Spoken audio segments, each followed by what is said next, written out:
11వ వచనం. ఎవరిని తీసిన వారు చదవండి. ಜನಾರ್ದನ ಅವರೇ ತೆಗಿಬೇಕು. ರೋಮನ ಬರೆದ ಪತ್ರಿಕೆ 13ನೇ ಅಧ್ಯಾಯ 11ನೇ ವಾಕ್ಯ.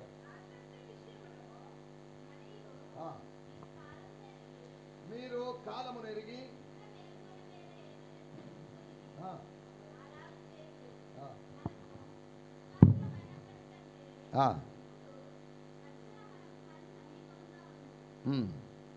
చాలేమ్మా.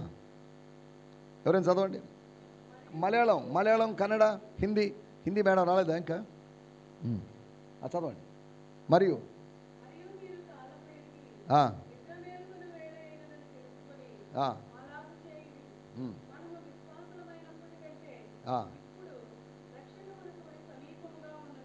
చాలే అండి.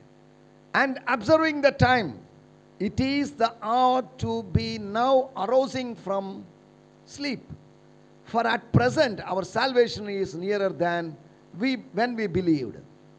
The night is advanced, the day dawns.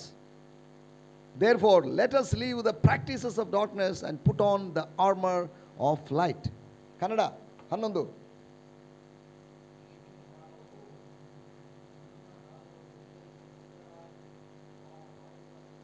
ಜೋರಾಗಿ ಕೇಳ್ತಾ ಇಲ್ಲ. ನೀವು ಹತ್ತಿರಕ್ಕೆ ಬಂದು ಕೂತ್ಕೊಳ್ಬೇಕಂತ ಹೇಳಿದ್ದೀನಿ. ನೀವು ಯಾವಾಯಿತು? ಮಲಯಾಳಂ.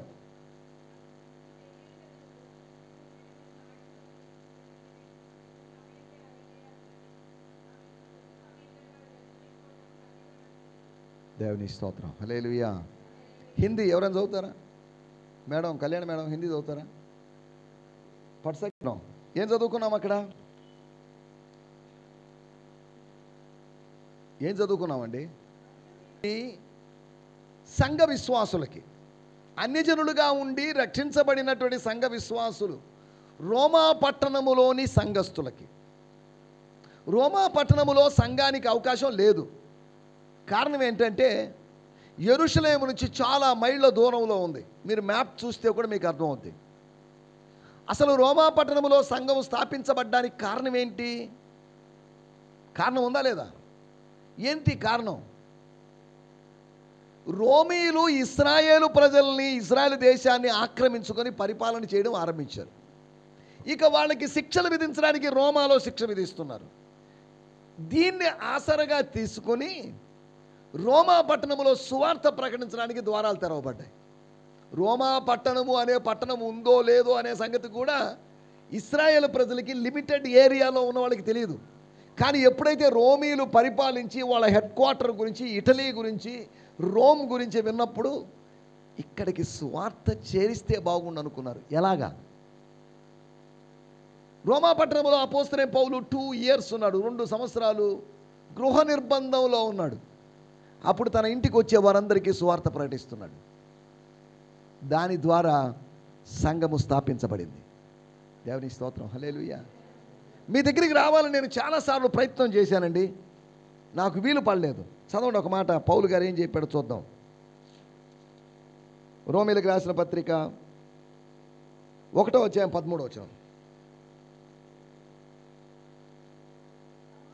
సహోదరులారా,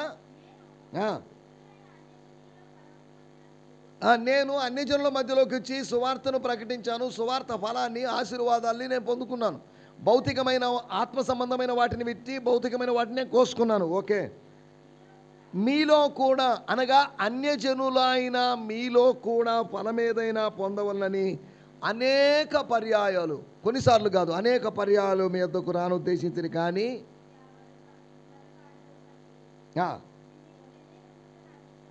దేవుని స్తోత్రం. అసలు ఎందుకయ్యా ఈయన ఎందుకు వాళ్ళ మధ్యలో పోవడం? 12వ వచనం. ఆత్మ సంబంధమైన కృపావరం ఏదైనా మీకు ఇచ్చుటకు మిమ్మల్ని చూడవలనని. ఎందుకంటే రోమా పట్టణానికి పౌలు వెళ్ళాలనుకున్నాడు? సైట్ సీయింగ్ కోసం కాదు. దేనికోసం వెళ్ళాలనుకున్నాడట? వాళ్ళకి ఏదైనా ఇవ్వాలి. ఏమి ఇవ్వాలి? ద గిఫ్ట్ ఆఫ్ గ్రేస్ ఏదైనా ఇవ్వాలి. ఏదైనా వరము లేనటువంటి అన్యజనుడు, వాళ్ళు పరిశుద్ధాత్మ వరాన్ని పొందుకోవాలి. తాను వెళితే పరిశుద్ధాత్ముడు దిగి వస్తాడు. వరాలు వస్తాయని భావించాడు. కాబట్టి అన్ని జనులైన మీ దగ్గరికి నేను ఎందుకు రావాలనుకుంటున్నాను? మీరేదో దశం భాగాలు ఇస్తారను, మీరేదో ఇస్తారని కాదు. ఆత్మ సంబంధమైన వరం ఏదైనా మీకు ఇవ్వాలని నేను మిగులు అపేక్షించుచున్నాను. దేవుని స్తోత్రం. హల్లెలూయా. జాగ్రత్తగా అర్థం చేసుకోవాలి విషయాలు. ఎందుకు చెప్పాను నేను ఈ మాట? ఎందుకు చెప్పానండి ఈ మాట? మనం ఏం చదువుకున్నాము? మనం ఎందుకు చెప్పుకున్నాం ఈ మాట? రోమీయులు ఎలా ఉన్నారు? రోమా పట్టణములోని సంఘ విశ్వాసులు ఎలా ఉన్నారు? ఇంకో విషయం కూడా మనం గమనించాలి. వీళ్ళు రోముకి వెళ్ళినప్పుడు, లేదా వెళ్ళాలి అనుకుంటూ ఉన్నప్పుడు, అక్కడి నుంచి కొంతమంది రోమా నుంచి తరిమేశారు కొంతమందిని. ఎవడు లేదా? అలా తరిమేస్తే వచ్చిన వాళ్ళలో ఒకరి ద్వారా సంఘం స్థాపించబడింది. ఏమంటే ఇవన్నీ తెలుసా మీకు? ఎవరు వాళ్ళు? ఏమంటే ఉందా లేదా మీ బైబిల్లో? చదవండి ఒక మాట. అపోస్తుల కార్యములు 18వ అధ్యాయం 2వ వచనం. యూదులందరూ, అంటే యూదులు ఎక్కడున్నారు ఇప్పుడు? రోమాలో ఉన్నారంటే రోమా దాకా చెదిరిపోయిన వాళ్ళు. They were scattered up to Rome. Rome వరకు చెదిరిపోవడం ఎప్పుడు జరిగింది? అపోస్తల కార్యములు 8వ అధ్యాయంలో చెదిరిపోవడం జరిగింది. ఆ చెదిరిపోయి కొన్ని వందల మైళ్ళ దూరానికి వెళ్ళిపోయారు. ఇప్పుడు యూదులు ఎక్కడున్నారు? యూదులు, యేసును నమ్మిన యూదులు కొంతమంది అలా వెళ్ళారు. క్రమంగా సంఘ స్థాపనకు అది దారి తీసింది. అక్కడ ఏమని రాయబడింది? యూదులందరూ రోమా విడిచి వెళ్ళిపోవాలని. ఎవరైనా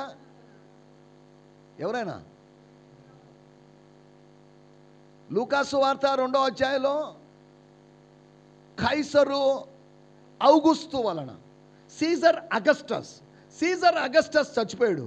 ఇప్పుడు సీజర్ అగస్టస్ తర్వాత క్లౌడియస్ అనేటువంటి సీజర్ అంటే ఏంటి? సీజర్ కాదు,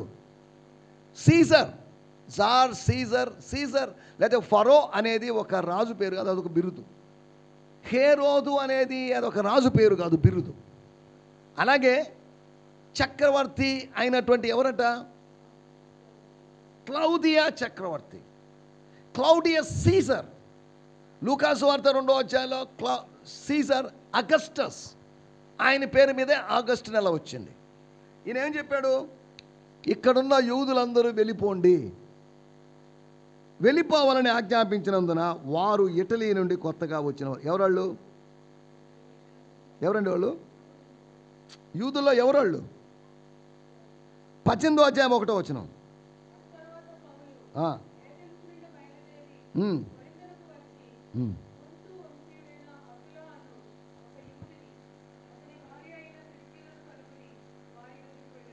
ఎవరాళ్ళు?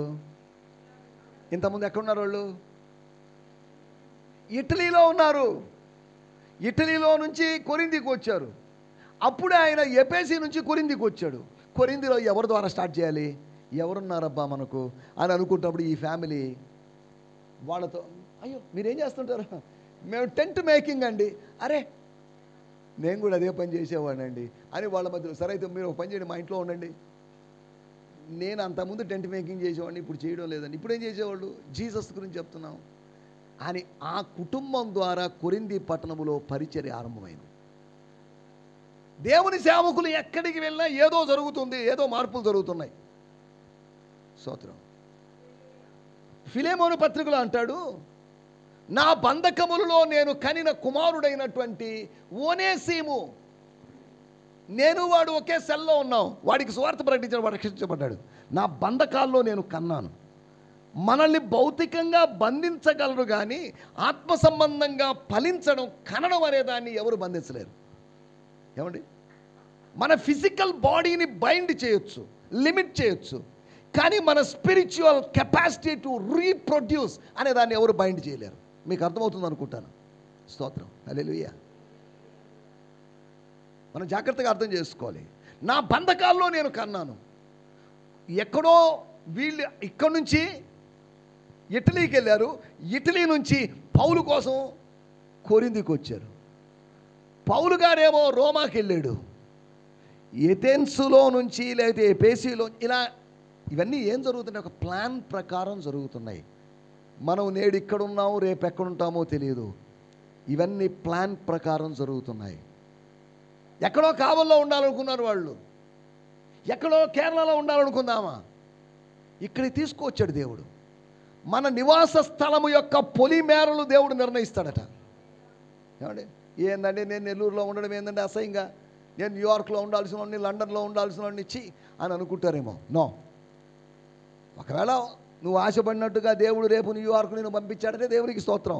కానీ ప్రస్తుతం నిన్ను ఇక్కడ ఉంచాడంటే అది దేవుని నిర్ణయం. ఇలాగే ఆలోచించాలి, కానీ మనం బాధపడుతూ ఉండాల్సిన అవసరం లేదు. నువ్వు ఉన్న ఉద్యోగమైనా, నువ్వు చేస్తున్న పని అయినా, నువ్వు చేస్తున్న సేవ అయినా, నువ్వు చేస్తున్న వ్యాపారమైనా, నువ్వు ఉంటున్నట్టు కుటుంబమైనా, వీటన్నిటితో సాటిస్ఫైడ్ అయి ఉండాలి. అసంతృప్తి వచ్చిందనుకోండి, అపవాది అక్కడ కార్యం చేస్తాడు. సంతృప్తిగా ఉన్న చోట దైవ కార్యాలు జరుగుతాయి. స్తోత్రం. దేవుడు మనకు తోడుగా ఉంటాడంట. ఎప్పుడు నేను మిమ్మల్ని ఎన్నడూ విడువను ఎడబాయను. ఎప్పుడు? కండిషన్ లేదా? ఏం కండిషను? దాని కండిషన్ ఏంటో చెప్పండి. నేను మిమ్మల్ని విడువను ఎడబాయను, కండిషన్ ఏంటి? లేదు, కండిషన్ లేదు. చదవండి ఒక మాట, 13వ అధ్యాయం 5వ వచనం. హెబ్రీ 13:5. ధనాపేక్ష లేని వారై మీకు కలిగిన వాటితో తృప్తి పొంది ఉండుడి. ఎందుకో? నిన్ను ఏమాత్రం విడువను, నిన్ను ఎన్నడూ ఎడబాడనని ఆయన చెప్పాను కదా. ఇది కండిషన్. కండిషన్ ఏంటి? ధనాపేక్ష లేకుండా తృప్తి కలిగి ఉన్నారనుకోండి, దేవుడు మనతో ఉంటాడు, మనల్ని విడువడు. తృప్తి లేకుండా అసంతృప్తి, ఏం దేవుడు అండి, మాకు ఏమి ఇచ్చాడండి ఆయన, ఇంకా ఎంతకాలం అండి ఈ రెంటెడ్ హౌసెస్లో అని అనుక్కుంటూ సనుక్కుంటూ గునుక్కుంటూ ఉన్నట్లయితే నువ్వు ఆయన సాన్నిధ్యాన్ని కోల్పోతావు. చిన్న విషయాల్లో ఉన్న చిన్న చోట నమ్మకంగా ఉండు, దేవుడిని ఆశీర్వదిస్తాడు. చిన్న ఉద్యోగంలో నమ్మకస్తుడిగా ఉండు, దేవుడిని ఆశీర్వదిస్తాడు. దేవుని స్తోత్రం. హల్లెలూయా, హల్లెలూయా. ఒక సంస్థలో కూరగాయలు అందించే వ్యక్తిగా ఒక ఆయన చేరాడు. కూరగాయలు అందించే పని అతని దేవుడు ఆశీర్వదించాడు. భారతదేశంలో ఒక పెద్ద సంస్థకి నాయకుడయ్యాడు. తాను ఏ సంస్థలో కూరగాయలు అందించాడో ఆ సంస్థ యొక్క డైరెక్టర్ గారికి డాక్టరేట్ ఇచ్చే స్థాయికి దేవుడు ఆయన ఆశీర్వదించాడు. డాక్టర్ కేపీ యోహన్నాన్ అనేటువంటి వ్యక్తిని గురించి చెప్తున్నాను. కూరగాయలు అందించేటువంటి, కూరగాయలు తీసుకొచ్చే వ్యక్తిగా OM ఆపరేషన్ మొబైలైజేషన్ అనే సంస్థలో చేరాడు ఆయన. ఆయన గురించి నా దగ్గరికి ఒక ఆయన చెప్పాడు, a black boy, a skinny boy has stolen my watch. Ray Eicher అనేటువంటి నా స్నేహితుడు ఒక ఆయన చెప్పాడు, a black man, a skinny boy has stolen my watch. Oh, who is that? He is nothing but doctor bishop KP Yohannan. తాను ఆ సంస్థలో కూరగాయలు అందించే పనికి జాయిన్ అయ్యాడు. దేవుడు ఆయన్ని ఆశీర్వదించి ఆ సంస్థ యొక్క డైరెక్టర్ థామస్ శామ్యుయల్ గారికి డాక్టరేట్ ఇవ్వడానికి దేవుడు ఈయన ఆ స్థాయికి తీసుకుని వెళ్ళాడు. ఒకప్పుడు కూరగాయలు అందించేవాడు, ఇప్పుడు డాక్టరేట్ ఇచ్చేవాడు. దేవుని స్తోత్రం. కూరగాయలు తెచ్చిచ్చే విషయంలో నమ్మకంగా ఉన్నట్లయితే దేవుడు నిన్ను ఆశీర్వదిస్తాడు. కానీ మనం చిన్న వాటిలో నమ్మకంగా ఉండం. మనం అనుకుంటాం మాకేదైనా పెద్ద పని ఇచ్చుకోండి, తాట తీస్తాం, ఎరగదేస్తాం, అల్లాడిస్తాం, అదరగొట్టేస్తామని మనం అనుకుంటున్నాం. ఉటిదే. నువ్వు చిన్న దాంట్లో నమ్మకంగా లేనప్పుడు నువ్వు పెద్ద దాంట్లో నమ్మకంగా ఉండే అవకాశం లేదు. కాబట్టి చిన్న దాంట్లో నమ్మకంగా ఉందాం. అప్పుడు దేవుడు పెద్దది, గ్రేట్ రెస్పాన్సిబిలిటీస్ ఇస్తాడు. సరే, మనం ఎందుకు చెప్పుకుంటాం ఇవన్నీ? ఏం చెప్పుకుంటున్నాం ఇప్పటిదాకా? ఏం చెప్పానండి ఇప్పటిదాకా? అమ్మ సంపూర్ణమ్మ గారు ఏమని చెప్తున్నాను నేను? అర్థమవుతున్నాయా? స్తోత్రం. ఏం చెప్పాను నేను ఇప్పటిదాకా? యోహాను గురించి చెప్పాను, రోమా గురించి చెప్పాను. సరే, విషయాల్లోకి వచ్చేద్దాం. ఇక బ్యాక్గ్రౌండ్లు గ్రౌండ్లు అన్ని పక్కన పెట్టేద్దాం. 13వ అధ్యాయం 11వ వచనం. మేడం రాలేదా మన శైలజ మేడం? ఎరిగి, ఓ రోమీలారా, ఓ అన్ని జనులుగా ఉండి క్రైస్తవులైన వారులారా, దేవుని బిడ్డలైన వారులారా, కాలమునెరిగి, రియలైజ్ ద టైం, సమయాన్ని గుర్తించండి. మీరేం చేయాలి ఇప్పుడు అంటే? రోమీలు ఆత్మ సంబంధంగా ఏం చేస్తున్నారు? నిద్రపోతున్నారు. భౌతికంగా నిద్రపోతారు, ప్రతి వాళ్ళు నిద్రపోతారు. మనం నిద్రపోమా? నిద్రపోవాలి. కానీ వీళ్ళు ఆత్మ సంబంధమైన నిద్రలోకి వెళ్ళిపోయి, అనగా మేల్కొను వేళ అయినదని ఎరిగి, ఏందట? మేల్కొను వేళ అయింది. This is the time to rise up from your bed. మీ నిద్ర మత్తులో నుంచి, మీ మతపు మత్తులో నుంచి, మీ కులపు మత్తులో నుంచి, మీ పాపపు మత్తులో నుంచి నిద్ర లేవాల్సిన సమయం ఇది. This is the time to rise. నిద్రపోతూ ఉన్నావేమో. నిద్రపోతూ ఉండడం అంటే ఏంటి దాని అర్థం? లూజింగ్ కాన్షియస్నెస్, స్పృహ లేకుండా ఉండడం. నిద్రపోకుండా ఉండడం అంటే ఇంగ్లీష్లో దానికి రాయబడిన మాట 3 పదాలు, వేరు వేరు పదాలు ఉపయోగించబడ్డాయి. వాచ్ అన్నారు. వాచింగ్ అంటే ఏమని అర్థం? వాచింగ్ అంటే ఏంటండి? వాచ్ తయారు చేయడమనే? ఎస్, కనిపెట్టడం, చూడటం. వాచింగ్. వాచ్మెన్ అంటే ఏమని అర్థం? వాచ్లు అమ్మేవాడనే? ఎవరు వాచ్మెన్ అంటే? ఎవరండి వాచ్మెన్ అంటే? ఎవరు? కావలివాడు. ఇదేంది వాచ్మెన్? ఏంది? ఆయనకి వాచ్లకి సంబంధం లేదు, వాచ్మెన్ అని అందరూ అన్నారు. He watches something. మీరందరూ నిద్రపోతున్నప్పుడు ఆ వీధిలో తిరిగి, ఈ వీధిలో తిరిగి, దొంగోడు ఎక్కడున్నాడా, ఏంటి, ఎక్కడ నుంచి వస్తున్నారని గమనిస్తూ ఉండేవాడు. నిద్రపోయేవాడిని వాచ్మెన్ అంటారా? మేలుకొని ఉండి మొబైల్ ఆడుకుంటూ, మొబైల్లో సినిమాలు చూసుకుని వాళ్ళు వాచ్మెన్ అంటారా? ఈ రోజుల్లో నైట్ వాచ్మెన్లు ఎక్కువైపోయారు. 12, 1 గంట దాకా, 2 దాకా వాచ్మెన్లు. రేపు ఎగ్జామ్ ఉన్నట్టుగా సినిమా చూస్తున్నాడు. 2 గంటలకు ఒకడు వస్తుంటే సినిమా పెట్టుకొని చూస్తున్నాడు. వీడికి ఏం ఆనందం ఇది? నిద్రపోవాల్సిన టైంలో నిద్రపోకుండా సినిమా చూస్తున్నాడు. రేపేమైనా ఎగ్జామ్ ఉందేమో, అదే సినిమా నుంచి ఏమైనా క్వశ్చన్స్ అడుగుతారేమో అనిపిస్తుంది నాకు. దేవుని స్తోత్రం. ఒకటి వాచ్ఫుల్నెస్, మెలకువ అంటే కనిపెట్టుకునేటు. రెండోది అలర్ట్నెస్, బీ ఆన్ అలర్ట్. మూడో మాట బీ ఆన్ గాడ్, గాడ్గా ఉండడం. అది కూడా జస్ట్ లైక్ ఒక సైనికుడు, గాడ్స్ ఉంటారుగా, కావలి వారిలాగా ఉండడం. అంటే పౌలు గారు చెప్తున్నది మాట ఏంటంటే, జాగ్రత్తగా ఉండండి, మెలకువగా ఉండండి. టైమ్ ఈజ్ షార్ట్, సమయం కొద్దిగా ఉంది. అక్కడ ఒక చిన్న మాట చెప్పాడు, మనము విశ్వాసులమైనప్పటికంటే. అంటే ఏమని అర్థం? అంటే మనము రక్షించబడిన దగ్గర నుంచి ఇప్పటికీ కొన్ని రోజులు గడిచిపోయాయి, రక్షణ సమీపంగా ఉంది. ఇదేంటిది? రక్షించబడ్డ వాళ్ళకి రక్షణ సమీపంగా ఉండడం ఏంటండి? ఏంటి రక్షణ? నేను రక్షించబడ్డాను, రక్షణ మళ్ళీ నా కోసం సమీపంగా ఉండడం ఏంటి? హెబ్రీ పత్రిక 9వ అధ్యాయము 28వ వచనంలో రాయబడింది. 9వ అధ్యాయము లాస్ట్ వాక్యంలో రాయబడింది, తన కొరకు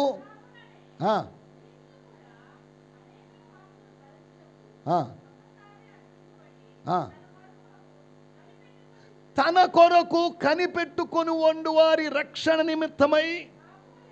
ఎవరి కోసమంట? వారి ఆశీర్వాదం కోసమనో, వాళ్ళు ఇల్లు కట్టుకోవడం కోసమనో, వారి రక్షణ కోసం. దేవుని స్తోత్రం. మనము రక్షించబడ్డాము. ఏమండి, 91లో రక్షించబడ్డాను, 92లో, 93లో, 2001లో, 2010లో, 2015లో రక్షించబడ్డాం. We were saved. We were saved from the penalty of the sin. పాప ఫలితమైన మరణము నుంచి, ఆత్మీయ మరణము నుంచి మనం రక్షించబడ్డాం. ఒకటి స్టేట్మెంట్ ఏంటంటే, మనం రక్షించబడబోతాం. అంటే ఏంటి దాని అర్థం? We would be saved from the presence of the sin. పాప సాన్నిధ్యము నుంచి, పాపుల మధ్యలో నుంచి ప్రభువు దగ్గరికి వెళ్ళిపోతాం. అది మన రక్షణ. మీకు అర్థమవుతుందో లేదో మరి? The past tense of the salvation, దాన్ని ఏమంటారు చెప్పండి? ఇంతకుముందు చాలాసార్లు చెప్పాను నేను ఈ మాట. ఏమని చెప్తారా? ఎన్నిసార్లు చెప్పింటాను ఈ సిద్ధాంతపరమైన విషయం కాబట్టి నొక్కి నొక్కి ఒక్కానిస్తుంటాను నేను. That is our justification. ఎప్పుడు వినలా? జస్టిఫికేషన్ అన్నప్పుడు 3 మాటలు మీకు ఆటోమేటిక్ గుర్తు రావాలి. ఏంటివి? మీ మధ్యలో ప్రసంగాలు చేయడం కన్నా బయట ఎక్కడ ప్రసంగాలు చేసుకోవడం బెస్ట్ అనిపిస్తుంది నాకు. స్తోత్రం, హల్లెలూయా. ఈ మూడింటి గురించి the past tense of our salvation, that is justification. మనము నీతిమంతులుగా తీర్చబడ్డాం రక్షించబడినప్పుడు. రెండోది శాంక్టిఫికేషన్ జరుగుతుంది, అనగా మనం రక్షించబడుతూ ఉన్నాం.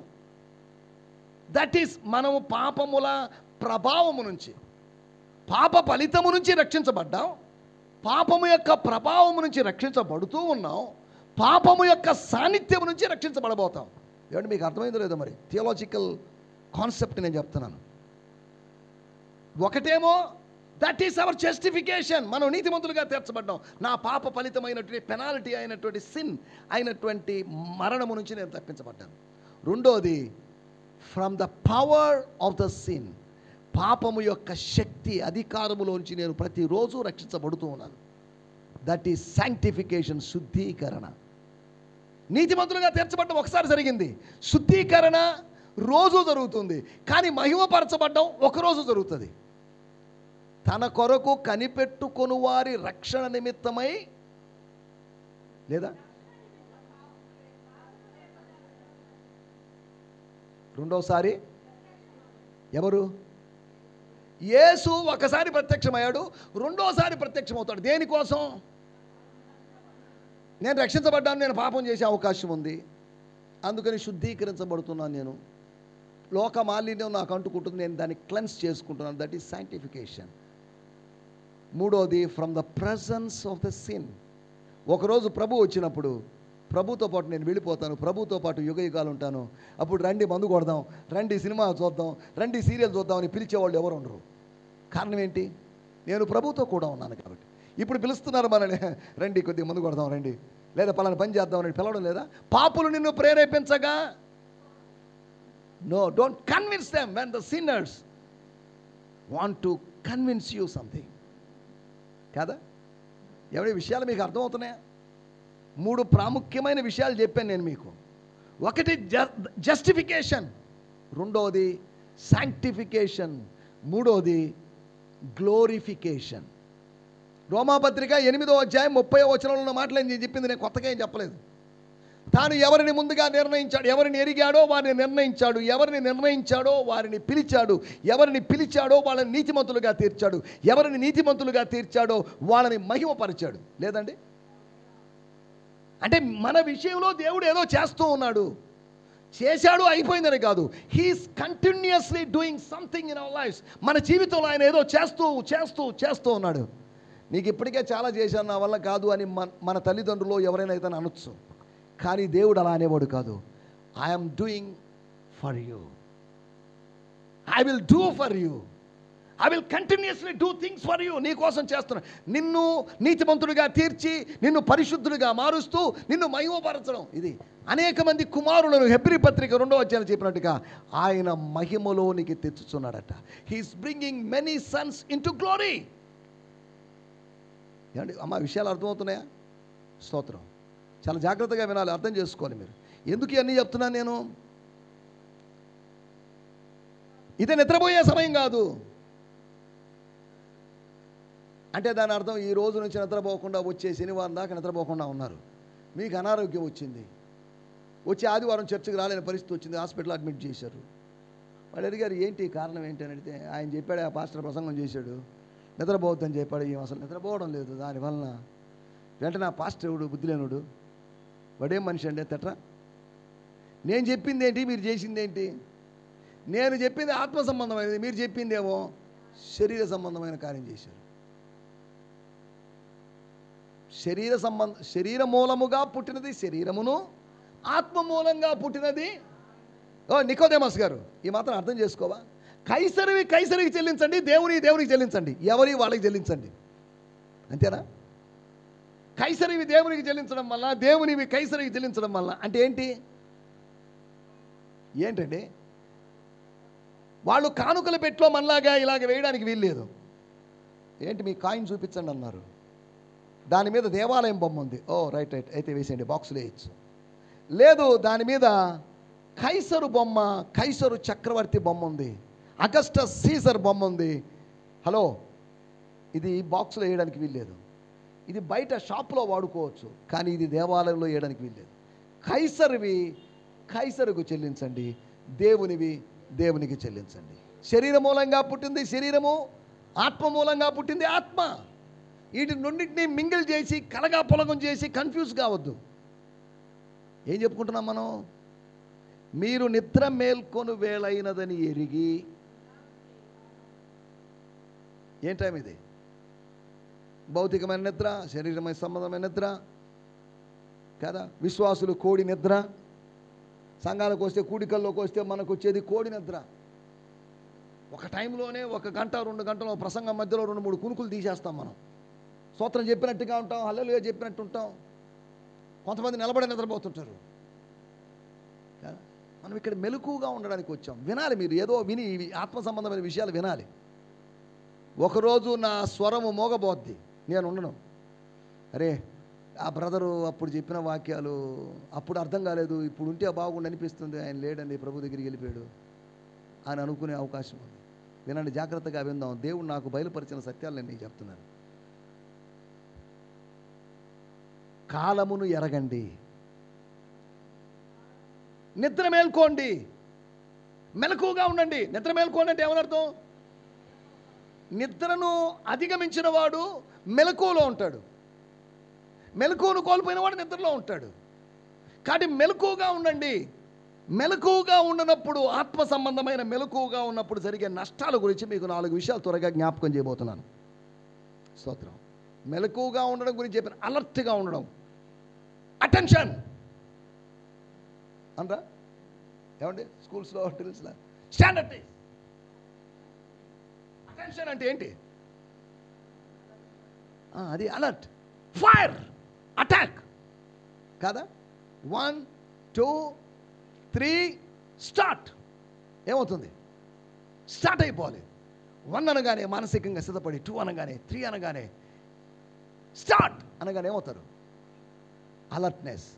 ఇదిగో అర్ధరాత్రి వేళైనది, పెళ్లి కుమారుడు వస్తున్నాడు, రండి కలుసుకోండి అని చెప్పారు. అది నిజమా కాదా? అది నా ఊహేమో, ఆయన ఇప్పుడే ఎక్కడ వస్తాడండి అని అనుకుంటూ ఉన్నటువంటి బుద్ధి లేని కన్యకలాగా ఉన్నట్లయితే, అలంకరించుకున్నావు, పెళ్లి వస్త్రాలు ధరించుకున్నావు, అంతా బాగానే ఉంది, ఆశపడ్డావు, కానీ నువ్వు తలుపుకి యువతలే ఉన్నావు. వాళ్ళు లోపలికి వెళ్ళి విందుశాలలో ప్రవేశిస్తే నువ్వు విందుశాలలో లేదు, వెలుపటి చీకటిలో ఉన్నావు.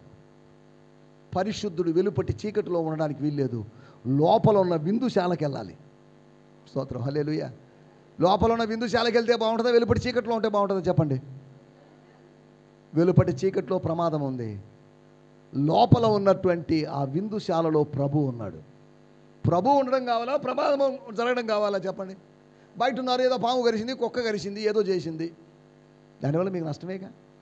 లోపల విందుశాలలో పెళ్లి కుమారుడు ఉన్నాడు, తలుపులు వేయబడ్డాయి, బయట వాళ్ళు బయట వేదో వచ్చే అవకాశం లేదు. దేవునికి స్తోత్రం, హల్లెలూయా. విశ్వాసి మెలకువను కోల్పోతే ఏం జరుగుతుందనడానికి 4 విషయాలు మీకు జ్ఞాపకం చేస్తాను. నంబర్ 1, మత్తయి సువార్త 13:25. మత్తయి సువార్త 13:25. స్తోత్రం, స్తోత్రం.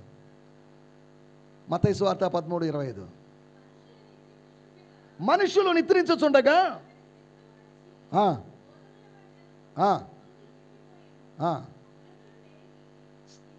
చాలండి. ఏం జరిగింది?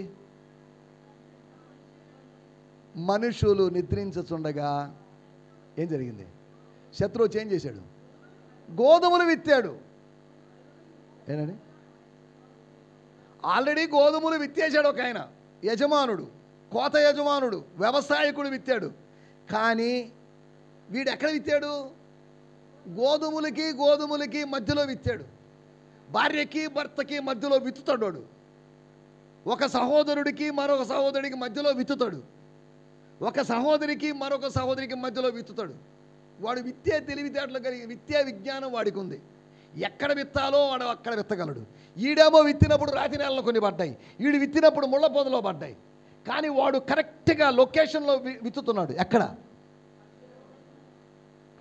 ఇద్దరు ప్రార్థనాపరుల మధ్యలో, ఇద్దరు భక్తుల మధ్యలో కదా. సాతానుడు ఎంత తెలివి కలిగిన ఆలోచిస్తాడు. సాతానికి తెలివి లేదనుకుంటున్నావు, సాతానికి ఏమా తెలివి ఉంది. జాన్ కాల్విన్ అనేటువంటి ఆయన చెప్పిన మాట ఏంటంటే, Satan is a greatest theology అంట. సాతాను అనేటువంటి వాడు గొప్ప వేదాంతవేత్త. అందుకని యేసు ప్రభు దగ్గరికి వచ్చిన వాక్యాలు చెప్పాడా, మామూలుగా ఏదో జనాలుగా మాట్లాడుకుంటూ వచ్చాడా? వాక్యం చెప్పాడు. వాడికి వాక్యం తెలుసు. మనకు వాక్యం తెలిసినంత మాత్రాన మనము దైవ సంబంధం కాము. వాక్యాన్ని వినియోగించుకుంటేనే. వాక్యం తెలుసు అపవాదికి, కానీ వాక్యాన్ని అన్వయించుకోలేదు అపవాది. దేవుని బిడ్డలు కూడా వాక్యం తెలుసుకునేవాళ్ళు కాదు, అన్వయించుకునే వాళ్ళుగా ఉంటే ఆయన సంబంధులు, లేదంటే అపవాది సంబంధులు. దేవుని స్తోత్రం, హల్లెలూయా. ఏం జరిగిందంటే అక్కడ అందరూ నిద్రించుచుండగా స్తోత్రం, గోధుమల మధ్యలో గోధుమల లాంటివి విత్తాడు కదా. సాతానుడు ఏదేను తోటలోకి వచ్చి ఏం విత్తాడు? హవ్వ మనసులో ఆల్రెడీ ఒక ఆయన విత్తిపోయాడు. ఎవరైనా చల్లని పూట వచ్చి పలకరించేటువంటి వ్యక్తి విత్తిపోయాడు. అమ్మా ఆ పండు తిన దినమున ఇంచుమించు అటువంటి దాన్నే విత్తాడు వాడు. ఏమన్నాడు? ఆయన ఏదో చెప్పాడమ్మా, ఆయన మాటలు నమ్ముతావేంటి? విత్తనం ఎలా ఉంది ఇప్పుడు? దానిలాగే ఉంది.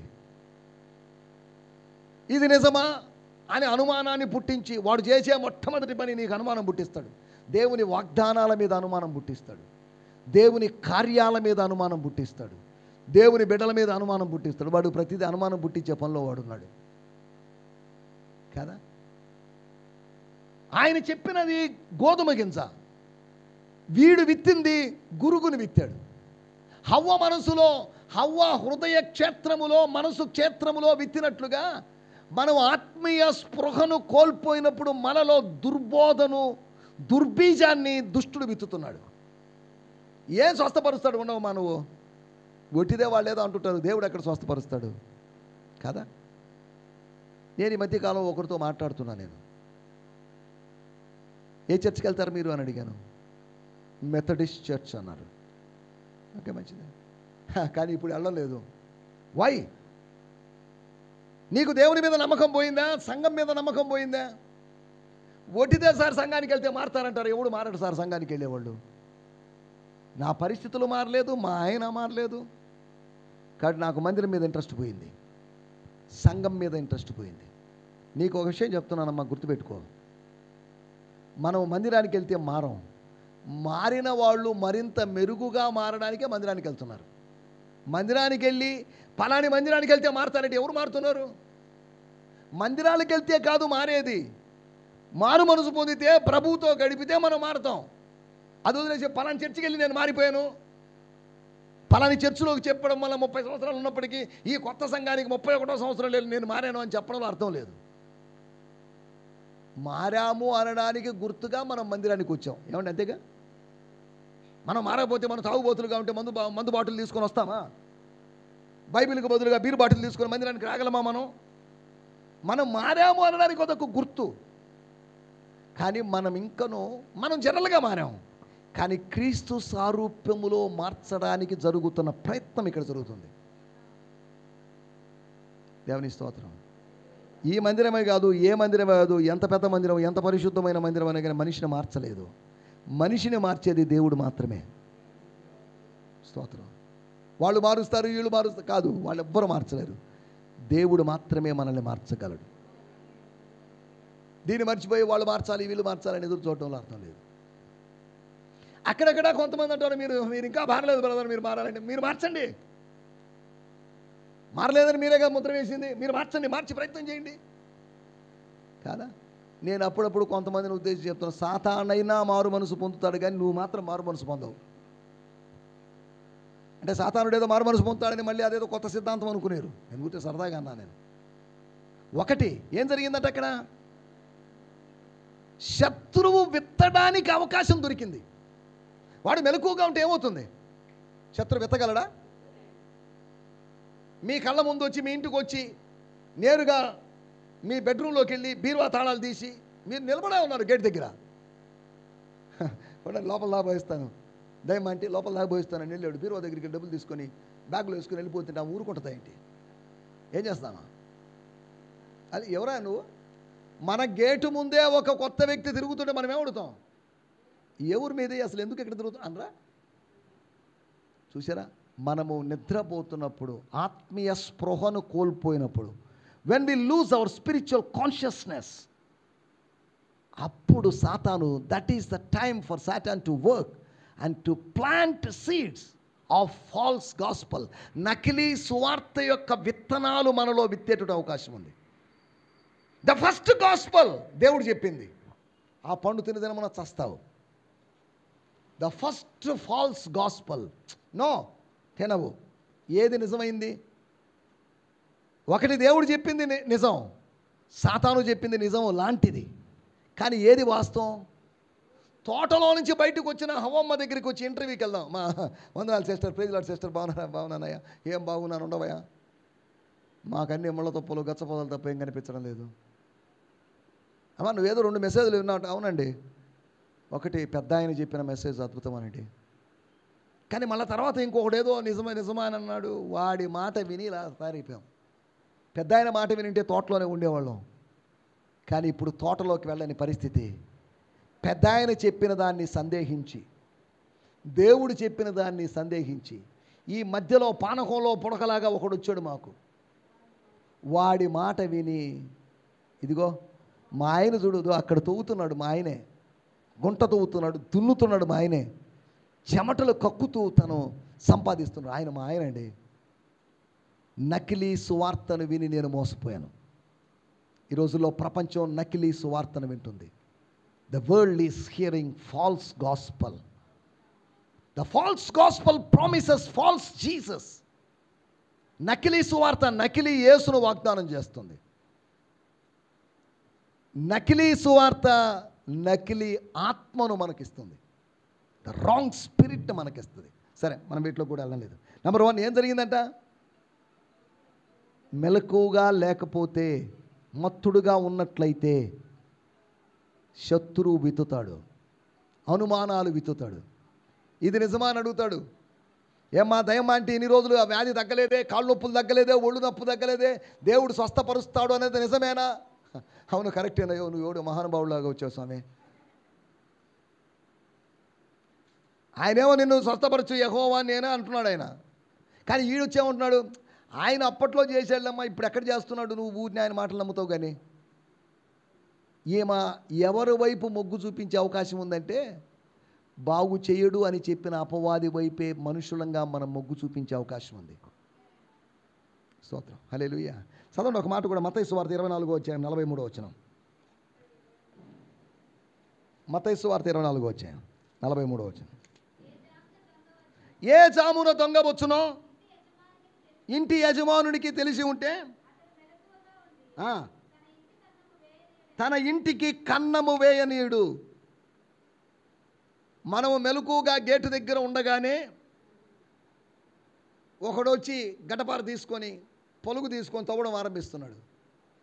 జరుగుతుందా? అక్కడక్కడ రాత్రులు వాల్ పోస్టర్లు అతికించడానికి వెళ్తుంటాం.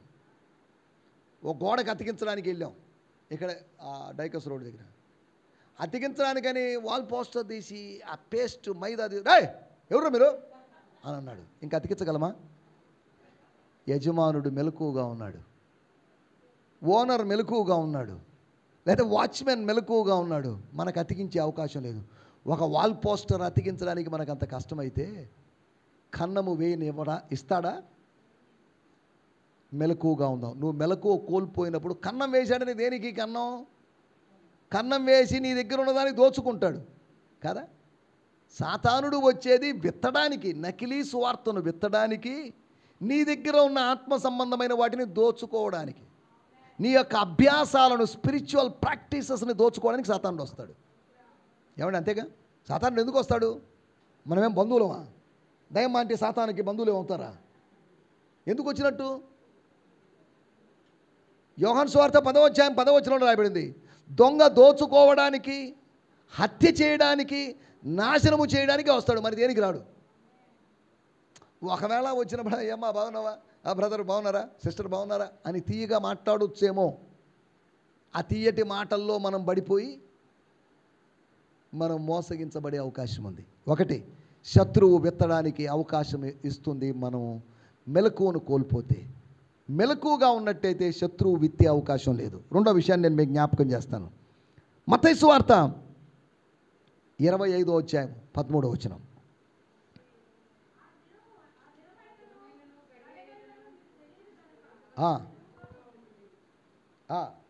ఏంటట?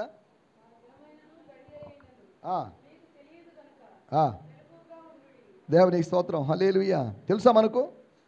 తెలిస్తే ఎంత బాగుండేది. తెలిస్తే సిద్ధపడతాం, అంతేగా. మన మరణ దినం మనకు తెలుసా? ఒకళ్ళు తెలిసి దానికి కావాల్సిన ముందు ఏర్పాట్లన్నీ చేసుకొని ఈ లోపు బాగా తిని తాగి ఎంజాయ్ చేసి మనకిష్టమైన వాటిని ధరించి తిని తిరిగి ఇన్ని చేయమా? 1974లో స్కైలాబ్ పడుతుండగానే మన వాళ్ళు ఏం చేశారు? ఉన్న వాటిని అన్నింటి వండుకొని కోళ్ళు కోసుకొని తినేసి ఇష్టానుసారంగా తినేసి చచ్చిపోతాం అనుకున్నారు.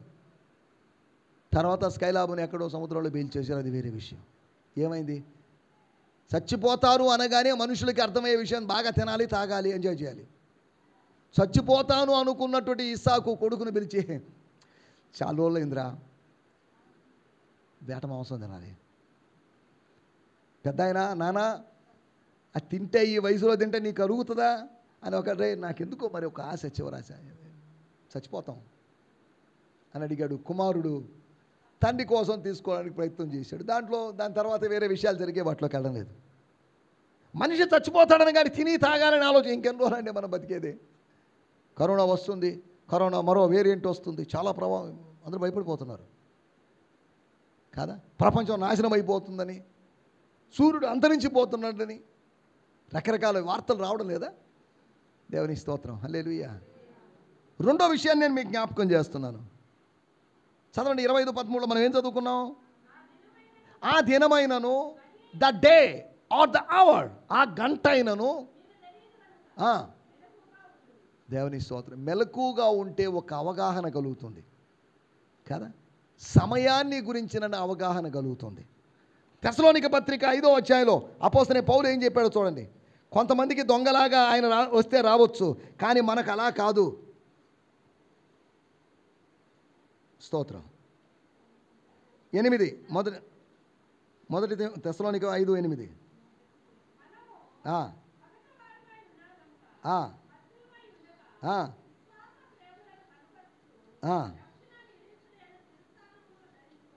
దేవుని స్తోత్రం, హల్లెలూయా. 5వ వచనం, మీరందరూ వెలుగు సంబంధులను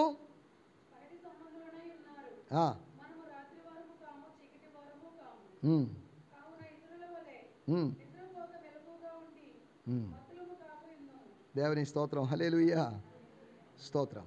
తర్వాత రాయబడిన మాట, ఇంకో మాట కూడా చదవండి. 10వ వచనం చదవండి. మనము మేల్కొని ఉన్నను.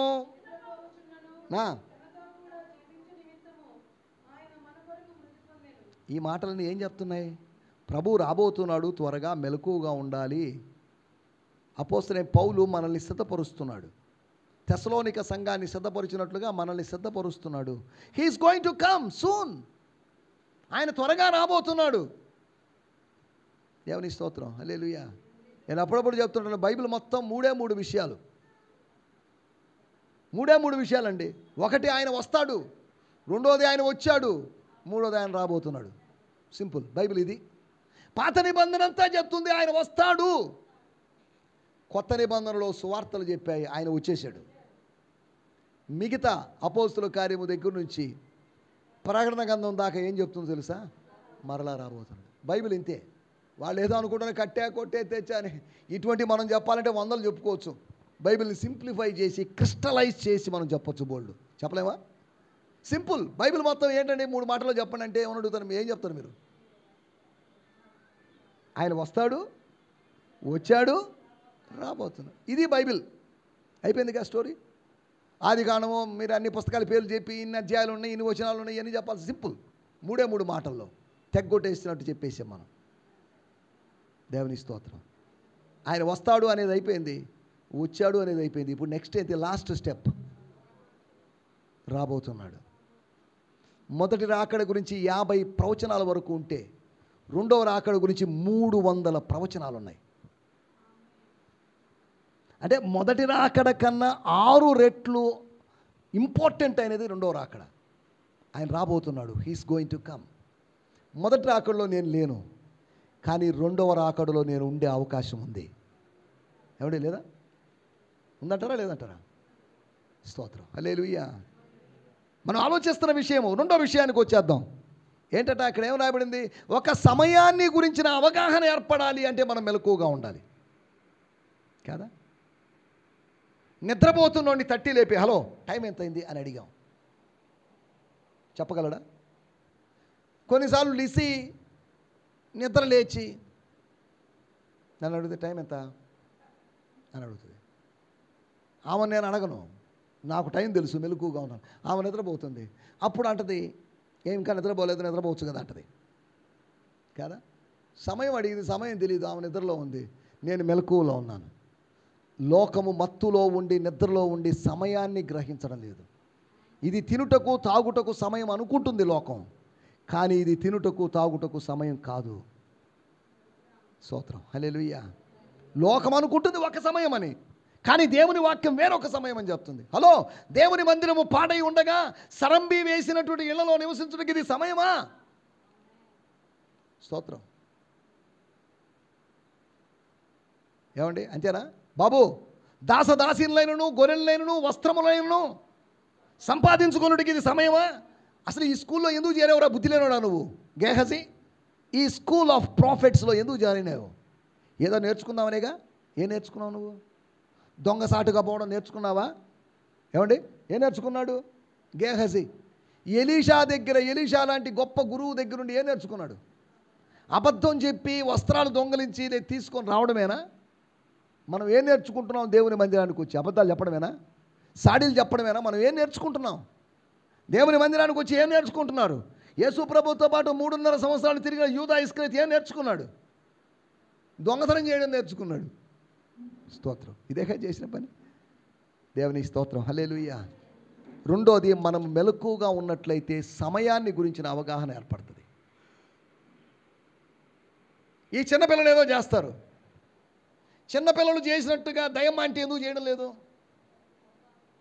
ఏమండి వాళ్ళ పిల్లలు, వాళ్ళకి బోల్డ్ టైం ఉంది, నాకు టైం లేదండి, టైం షార్ట్. మీలో ఎవరికైనా చెప్పారు ఏమండి రేపు సాయంత్రం 7 గంటలకి మీరు చచ్చిపోతారు అని చెప్పారు, గ్యారెంటీ అది? మీ లైఫ్ స్టైల్ అప్పుడు ఎలా ఉంటుంది? రేపు సాయంత్రం 7 గంటలకు నువ్వు చచ్చిపోతావు అంతే. నీకున్న సమయంలో నువ్వేం చేస్తావు? ఇప్పుడు ఏం చేస్తారండి మీరైతే? వెంటనే మన వాళ్ళందరికీ ఫోన్ చేస్తాం, హలో ఎలా ఉన్నారండి, మీరు గుర్తొచ్చారు, అలా చేశానండి. రేపు చచ్చిపోయిన తర్వాత వాళ్ళు చెప్పుకుంటారు, ఉదయం నాకు చేశాడండి, ఇందాక అరగంట క్రితం చేశాడండి కాదా. దేవుని స్తోత్రం, హల్లెలూయా. ఇప్పుడు చేయాల్సినవన్నీ, అరే రే ఇప్పటిదాకా ఈ ఆస్తి పంపకాల గురించి మనం ఏం తీర్మానం తీసుకోలేదే, రే పెద్దోడా చిన్నోడా ఇట్రండ్రా అని సెటిల్ చేయమా? వాళ్ళందరినీ కూర్చోబెట్టుకుని నాదో చిన్న మాట, నేను చచ్చిపోతాను, మీరందరూ కలిసి ఉండాలి అని ఇవన్నీ చెప్పరా? సిద్ధపరచరా? నా టైం లేదు, మై టైమ్ ఈజ్ షార్ట్. ఎప్పుడో ఒక 10 సంవత్సరాల క్రితం మా నాన్న ఘాటుగా ఉన్న మిరియాల కషాయం తాగేసి మంచం మీద పడిపోయి పైన నన్ను పిలిచాడు. ఈయన పడుకో ఉన్నాడు, నేను ఆయన పక్కన పడుకున్నాను. ఏంటి పిలిచావు అని అడిగాను నేను. పలానోళ్ళు మనకు అంత ఇవ్వాలి, వాళ్ళు మనకెంత ఇవ్వాలి, మనం వాళ్ళకి ఇవ్వాలి. ఏంది ఇది? నేను ఏదో పనిలో ఉంటే నన్ను పిలిచి ఈ లెక్కలు చెప్పడం ఏంటి? మా అమ్మ వచ్చి చెప్పింది, ఆయనకంతా ఏదో గుండె అంతా మండుతున్నట్టుంది, మిరియాల కషాయం స్ట్రాంగ్గా తాగేశాడు. చెప్పాను, నువ్వు ఇప్పుడలా ఎక్కడ చచ్చిపోతావు, ఉండవయా, ఇప్పుడలా చచ్చిపో, ఆ లెక్కల గురించి ఇప్పుడు కాదులే, మళ్ళీ ఇంకో టైం వచ్చినప్పుడు అడుగుతానులే అని చెప్పాను నేను. కానీ ఆయన చనిపోయే సమయానికి నేను లేను. దేవుని స్తోత్రం. ఆయన చచ్చిపోతాడు అనుకున్నాడు 10 సంవత్సరాల క్రితం, నాకేదో చెప్తున్నాడు పలానోళ్ళు పలానోళ్ళు అని. మనం అనుకోని సమయంలో మరణం జరుగుతుంది. ఒక్క మాట కూడా చెప్పలేదండి ఆయన, వీటుకోలు చెప్పకుండా వెళ్ళిపోయాడండి. అక్కడ దాకా వెళ్ళి మళ్ళీ వస్తానన్నాడండి, అంతే కదా. ఆ రోజు ఆదివారం మన చర్చిలో చెప్పాడండి ఆయన, ఈరోజు సాయంత్రం హైదరాబాద్ వెళ్తున్నాను, మీ అందరిని శనివారం ఉదయం కలుస్తానన్నాడు. ఆ పోవడమే. ఇప్పుడు బతికున్నప్పుడు తిట్టిన వాళ్ళందరూ చచ్చిపోయిన తర్వాత అబ్బా చాలా మంచివాడండి, అటువంటి సేవకుడు మాకు దొరకడండి కదా. బతికున్నప్పుడేమో నానా రకాలుగా తిట్టి అతను అంతేనండి, చాందస్తం అండి అతనికి. బా అతను లాంటి సేవకుడు దొరకాలంటే ఇప్పుడు కాదా? ఆవు చచ్చిపోయిన తర్వాత పాడి విలువ తెలిసిందంట. బతికున్నప్పుడు ఎంత ఇస్తుందండి, దరిద్రం ఎంత తాగుతుంది, ఎంత తింటది, 2 లీటర్లు ఇస్తుంది. చచ్చిపోయిన తర్వాత 10-12 లీటర్లు ఇస్తుందండి. కాదా? మన విలువ ఎప్పుడు తెలుస్తుంది? బతికున్నప్పుడు మన విలువ తెలియదు, చచ్చిపోయినప్పుడు విలువ తెలుస్తుంది. దేవుని స్తోత్రం, హల్లెలూయా. ప్రవీణ్ పగడాల అనేటువంటి ఆయన బతికున్నప్పుడు ఎవడికి తెలియదు, కానీ ఇప్పుడు ప్రతి వాడికి తెలుసు ప్రవీణ్ పగడాలంటే ఎవరు. దేవుని స్తోత్రం, హల్లెలూయా. ఎందుకు చెప్తున్నట్టు మనం ఆలోచించాలి. రెండో విషయం సమయాన్ని గురించిన అవగాహన. మూడో విషయం చెప్తాను. 12వ అధ్యాయం మార్కు సువార్త 36వ వచనం. స్తోత్రం. ఏరీలో క్యాటరింగ్కి వెళ్ళినోళ్ళు చదువు.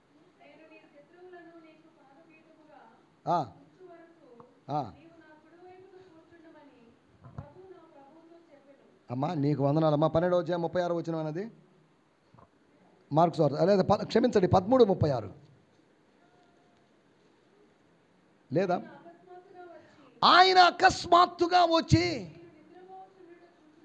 మీరు నిద్రపోవుచుంటా చూచునేమో అని. నైట్ వాచ్మెన్ నిద్రపోతున్నారు, ఎలా ఉంటుంది ఏమండి? నైట్ వాచ్మెన్ నిద్రపోతున్నారు, వాళ్ళ ఆఫీసర్ ఒక ఆయన వచ్చి చూశాడు. నెక్స్ట్ ఏం చేస్తారు? తీసేస్తారు, అంతేగా? ఆ యజమానుడు ఎలా వస్తాడంట? అకస్మాత్తుగా వస్తాడు. He will come suddenly. పరిశుద్ధాత్మ ఎలా వచ్చాడంట? అపోస్తలుల కార్యం 2వ అధ్యాయంలో అకస్మాత్తుగా. మలాకీ గ్రంథము 3వ అధ్యాయంలో ఆయన అకస్మాత్తుగా తన ఆలయములో కనిపిస్తాడు. అకస్మాత్తుగా, immediately or suddenly he will appear. దేవుని స్తోత్రం, హల్లెలూయా. ఏం జరుగుతుందంట? నేను ఇంతకుముందు కూడా ఒక స్టోరీ చెప్పాను, మళ్ళీ చెప్తున్నాను స్టోరీ. అబ్రహాం లింకన్ అనేటువంటి ఆయన కాస్త మారు రూపంలో అమెరికా యొక్క అధ్యక్షుడైనటువంటి అబ్రహాం లింకన్ తిరుగుతున్నాడట అమెరికాలో వీధుల్లో. ఒక వాచ్మెన్ నిద్రపోతున్నప్పుడు ఇతని వాహనంలో ఇతను ముందుకెళ్తున్నప్పుడు డ్రైవర్తో చెప్పాడు, come back, let's go back అన్నాడు. కొద్ది వెనక్కి తీసుకున్నాం, అక్కడ ఆపండి అని అన్నాడట. వెళ్ళాడు, నిద్రపోతున్నటువంటి ఆ గార్డ్ దగ్గరికి వెళ్ళాడు. గార్డ్ ఒక లిస్టు రాసుకున్నాడు. నాకు ఇన్ని అప్పులు ఉన్నాయి, వీళ్ళకి అన్ని లక్షల రూపాయలు, అన్ని డాలర్ల అప్పులు ఉన్నాయి, ఎవరు తీరుస్తారు అని రాసి వాడు అలాగే నిద్రపోయాడు. వెంటనే అబ్రహాం లింకన్ అడుగున సంతకం పెట్టి Abraham Lincoln the president of USA అని చెప్పి సైన్ చేశాడట. సరే, ఈయన ఏం నిద్ర లేపకుండా వెళ్ళిపోయాడు. చూడండి, వీడికి మెలకు వచ్చింది. మెలకు వచ్చి తన స్లిప్పులో తన అడుగున ఎవరో రాశారు. ఎవడో పిచ్చోడు అబ్రహాం లింకన్ అంట, అమెరికా అధ్యక్షుడంట, నా అప్పులు తీరుస్తాడట అని అనుకున్నాడు. తన డ్యూటీ ముగించుకొని తాను ఇంటికి వెళ్ళాడు. ఇంటికి వెళ్ళంగానే వాషింగ్టన్ DC నుంచి, అమెరికా రాజధాని దగ్గర నుంచి మనుషులు వచ్చారు. పలాని వ్యక్తి మీరేనా? అవునండి. వీడు అనుకున్నాడు, నేను నిద్రపోతున్నాను, దానివల్ల తీసేస్తున్నారేమో ఉద్యోగం. ప్రెసిడెంట్ గారు మిమ్మల్ని పిలుస్తున్నారు, కమ్. వీడు భయపడిపోయి, వాళ్ళు చెప్పారు భయపడాల్సిన అవసరం లేదు, నిన్న రాత్రి రౌండ్స్కి వెళ్ళినప్పుడు ప్రెసిడెంట్ గారు నీ లెటర్ చూశాడు, అడుగున రాసింది అబ్రహాం లింకన్ అని రాసింది ఆయన, డోంట్ వరీ. ఆఫీస్లో పిలిచి PA చెప్పాడు, అతనికి కావాల్సిన డాలర్స్ ఇచ్చేసేయండి బాబు, నిద్రపోకూడదు డ్యూటీలో, ఇక నుంచి మెలకుగా ఉండి పనిచేయమని చెప్పేసి అతను అప్పును తీరుస్తాడు. నా అప్పును ఎవరు తీరుస్తారని రాశాడు. అడుగున అబ్రహాం లింకన్ వచ్చి స్వయంగా సొంతకం పెట్టి పేరు రాశాడు. ఒకళ్ళు నువ్వు ప్రభు సన్నిధిలో నువ్వేమైనా రాసుకొని ప్రభు సన్నిధిలో మొరపెడుతూ నా సమస్యలు ఎవరు తీరుస్తారు అన్నప్పుడు వెంటనే ఒక ఆయన వచ్చి సైన్ చేసి జీసస్ క్రైస్ట్ ఆఫ్ నాజరేత్ స్తోత్రం అని ఆయన సొంతకం పెట్టిపోతే అటుంటుంది. దేవుని స్తోత్రం. మన అప్పులు తీర్చగలిగిన వాడు, మన సమస్యలు తీర్చగలిగిన వాడు యేసు. దేవుని స్తోత్రం. మూడో విషయం ఏమవుతుందంటే అక్కడ ఏం రాయబడింది, మీరు మెలకువను కోల్పోతే శిక్షించబడతారు. You would be punished when you are not awaken. నువ్వు నిద్రమత్తులో ఉంటే శిక్షించబడే అవకాశం ఉంది, కానీ మెలకువగా ఉంటే ప్రెసిడెంట్ వెహికల్ వెళ్ళింది, లేకపోతే సీనియర్ ఆఫీసర్స్ వెహికల్ వెళ్ళింది, వెంటనే నమస్కారం చేయరా, ఏమంటే చేస్తారా లేదా? నేను నిద్రపోయేవాడు నమస్కారం చేస్తాడా? దేవుని స్తోత్రం. మనం ఆలోచిస్తున్న విషయం ఒకటి, శత్రువు విత్తకుండా ఉండాలంటే నువ్వు మెలకువగా ఉండాలి. రెండోది, సమయాన్ని గురించిన అవగాహన నీకు కలగాలంటే నువ్వు మెలకువగా ఉండాలి. మూడోది, నువ్వు శిక్షించబడకుండా ఉండాలంటే నువ్వు మెలకువగా ఉండాలి. చూశాడు, ఉద్యోగంలో ఉంచుతాడా? ఈ నైట్ టైం మేమందరం నిద్రపోతున్నప్పుడు నువ్వు కూడా నిద్రపోతున్నావు. మన ఇంట్లో ఒక్కొక్కరిని పెంచుకుంటున్నావు. రాత్రిపూట దొంగళ్ళు వస్తే కాపలాని, అది సాయంత్రం 6 గంటలకు అయ్యేసరికి నిద్రపోవడం ఆరంభించింది. మనం లేచిన తర్వాత లేచింది, ఇంకా కుక్క ఎందుకు? కాబట్టి దాన్ని వేరే వాళ్ళకి ఇవ్వడం ఏదో ఒకటి చేస్తాం. మనము శిక్షించబడకుండా ఉండినట్లు మనం మెలకువగా ఉండాలి. 4వ విషయం చెప్పి ముగిస్తాను. చదవండి ప్రకటన గ్రంథము 16వ అధ్యాయం 16వ వచనం. ప్రకటన గ్రంథము 16వ అధ్యాయం 16వ వచనం. స్తోత్రం. క్యాటరింగ్ వాళ్ళు వచ్చేసారు, మనం ముగించాం.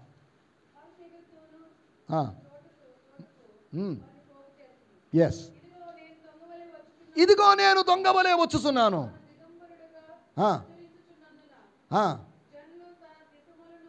జనులు తన దిశములను చూతురేమోనని మెలకుగా ఉండి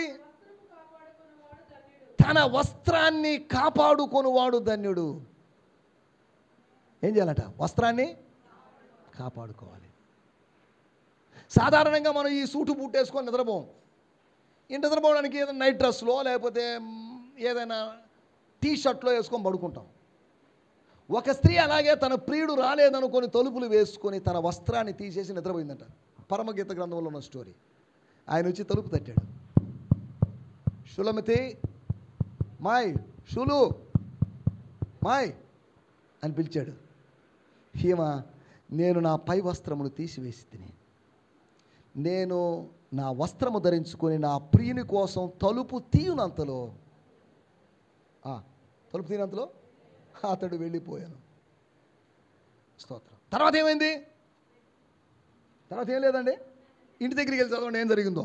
నేను అయినా చెప్పదలుచుకోలేదు, ఇప్పుడు టైం లేదు కాబట్టి. స్తోత్రం. నీ వస్త్రాన్ని, నీ పై వస్త్రాన్ని, నీ రక్షణ వస్త్రాన్ని నువ్వు కోల్పోతే, దిశమొలగా నీ ఆత్మ దిగంబరంగా కనిపిస్తే, నీ ఆత్మ కప్పబడకపోతే, అంజూరపు ఆకుల చేత కప్పుకున్నారు వాళ్ళు. ఆదాము అవ్వలకి కామన్ సెన్స్ లేదు. ఈ ఆకు వాడిపోతుంది, ఎండిపోతుంది, వాడిపోయి ఎండిపోయినట్టు ఆకు రాలిపోతుందనే సంగతి తెలియదు. రాలిపోయినప్పుడు ఏం చేయాలి? మళ్ళీ వాళ్ళకి ఒక టెంపరరీ పరిష్కారం కాదు, వాళ్ళ పాపానికి శాశ్వత పరిహారం దేవుడు చేశాడు. మతము శాశ్వతమైన పరిష్కారం చేయలేదు, మతము తాత్కాలిక పరిష్కారం చేసింది. దేవుడు క్రీస్తు యేసును బలిగా అర్పించడం వల్ల ఒక శాశ్వత permanent solution for your sin. సదాకాలము నిలుచు ఒక్క బలిని, ప్రతి సంవత్సరం గుడ్ ఫ్రైడేకి అర్పించబడు ఒక బలిని కాదు, సదాకాలము నిలుచు ఒక్క బలిని ఆయన అర్పించాడు. యేసుప్రభు ఎన్నిసార్లు అర్పించబడాలి సిలువలో? ఒక్కసారి. ఎన్నిసార్లు రాబోతున్నాడు? ఒక్కసారి. దేవుడి ఆయన ఎన్నిసార్లు పుట్టాడు? నా వయసు 50 సంవత్సరాలు. ఆయన ఎన్ని సంవత్సరాలు పుట్టాడని అడిగితే కనీసం 50 సార్లు పుట్టింటాడు ఆయన. ప్రతి డిసెంబర్ 20 పుడుతున్నాడుగా. స్తోత్రం. ఎన్నిసార్లు చంపబడ్డాడు అంటే నా లెక్క ప్రకారం కనీసం 50 సార్లు చంపబడ్డాడు. నా వయసు 50 కాబట్టి. దేవుని స్తోత్రం. హల్లెలూయా. సదాకాలము నిలుచు ఉందా? ఈ బైబిల్లో ఈ మాట ఉందా? హెబ్రీ పత్రిక 10వ అధ్యాయం మీరు ఇంటి దగ్గరికి వెళ్ళి చదవండి, చూడాల్సిన అవసరం లేదు. దేవుని స్తోత్రం. దిగంబరిగా ఉన్నావు, అవమానానికి గురవుతావు. సిగ్గుపడకుండునట్లు నువ్వు మెలకుగా ఉండాల్సిన అవసరం ఉంది. నీ వస్త్రాన్ని కాపాడుకోకపోతే ఏమవుతుంది? ఆడ దొంగలు వచ్చిన వాళ్ళు వాడిని కొట్టి గాయపరిచి వాడి వస్త్రాన్ని దొంగలించారట కాదా?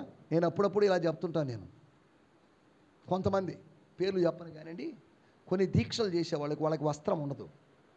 అప్పుడు నాకు వాక్యమే గుర్తొస్తుంది. ఓహో, వాడు దొంగలించేసాడు వీళ్ళ వస్త్రాన్ని. కానీ సేవకులు ఎలా వస్త్రాలు ధరించి వస్తారు? సూట్ వేసుకుని ఫుల్ కవర్ అయిపోస్తారు. వాళ్ళకి దేవుడు ఆ ఘనతనిచ్చాడు.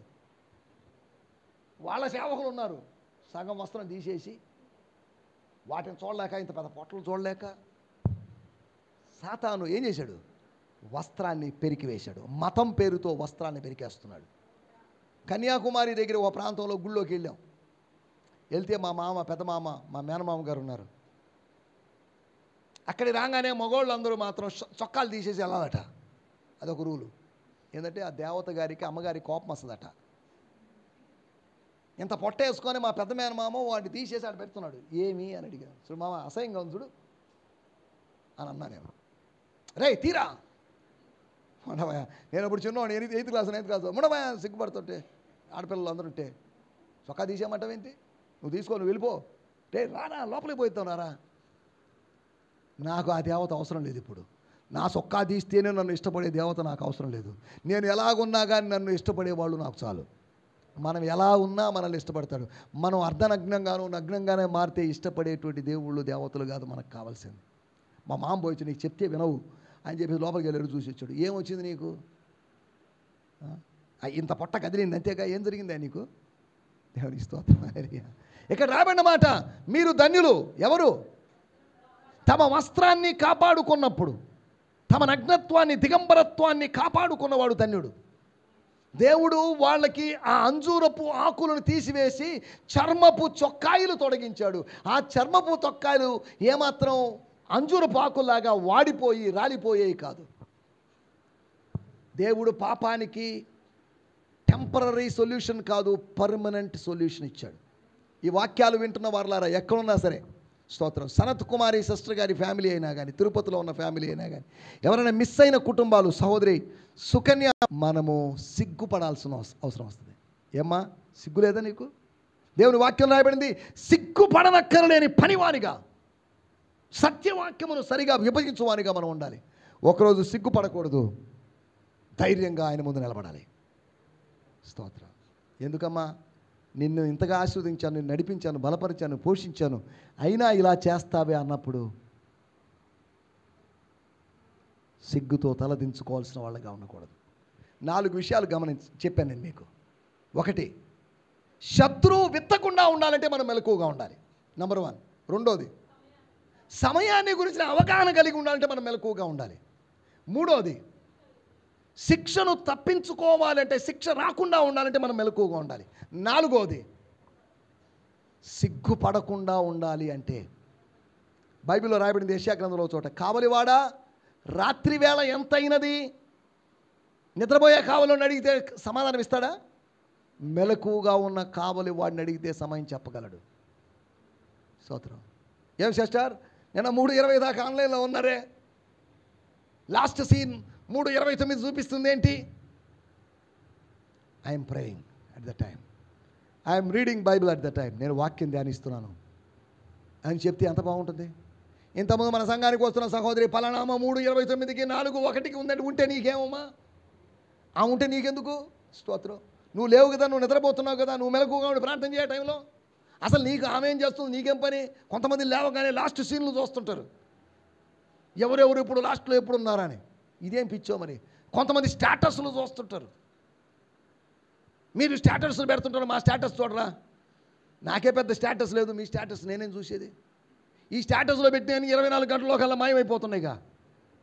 ఈ స్టేటస్లో మన సమస్యలు పెడితే 24 గంటల్లో మాయమైపోతాయి.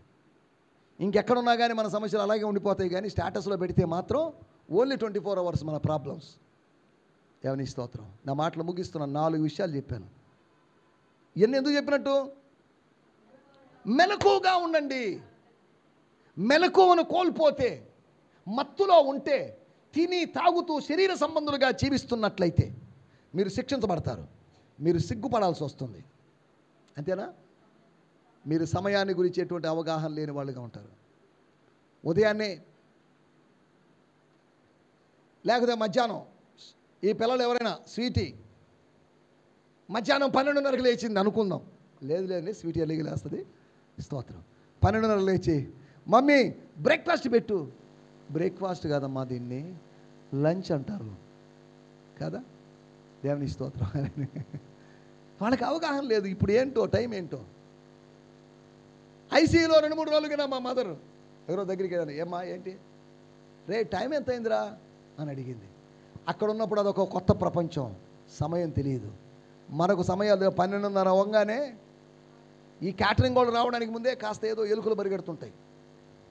ఎవరి బిడ్డలారా, నా మాటలు వింటున్నటువంటి గిడియోన్ మిషన్ చర్చ్ సంఘ సభ్యులారా, మెలకువగా ఉందాం. This is the time to rise up. నిద్రపోయింది చాలు, ఎంజాయ్ చేసింది చాలు, మీరు వారితో కలిసి పరిగెత్తిన కాలము చాలు, మీరు ఈ పర్వతము దగ్గర నివసించిన కాలము చాలు. ఏదండి, ఇవన్నీ లేవా బైబిల్లో? కాబట్టి ఇక దాన్ని వదిలేసేయండి. మొన్న దాగారు, నిన్న దాగారు, అవన్నీ వదిలేసేయండి. Let start, restart. అంతేనా? మెలకువగా ఉందాం, ప్రార్థనలో ఉందాం, ఆత్మలో మెలకువగా ఉందాం. ప్రభు త్వరగా రాబోతున్నాడు. ప్రభు రాకడ కొరకు మనం సిద్ధపడి ఉందాం. ప్రార్థన చేసుకుందాం. ప్రార్థన.